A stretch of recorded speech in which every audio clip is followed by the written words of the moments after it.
ఈ స్తోత్రము మీ అందరికీ కూడా ప్రభువైన యేసుక్రీస్తు పరిశుద్ధ నామములో వందనాలు.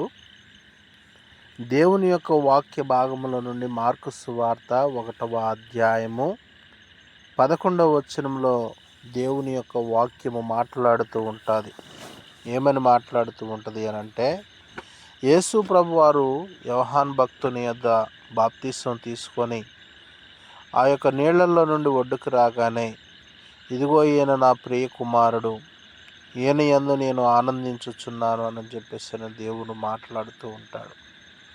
ఎందుకు అనంటే, ప్రియులైనటువంటి దేవుని బిడ్డలారా, ఆయన మాటను ఆయన ఆజ్ఞను పాటించేవారు.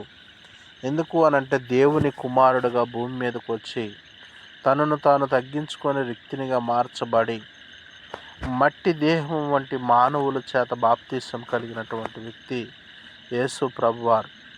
దేవుని యొక్క మాటను వినగలిగినటువంటి మట్టి మానవులమైనటువంటి మన జీవితాలలో దేవుని మాటను వినగలిగేటటువంటి ప్రజలమై ఉండాలని దైవలేఖనం సెలవిస్తూ ఉన్నది.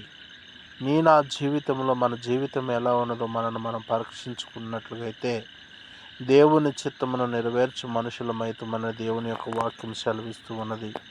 దేవుడి మాటను దీవించునుగాక. ఆమేన్, ఆమేన్.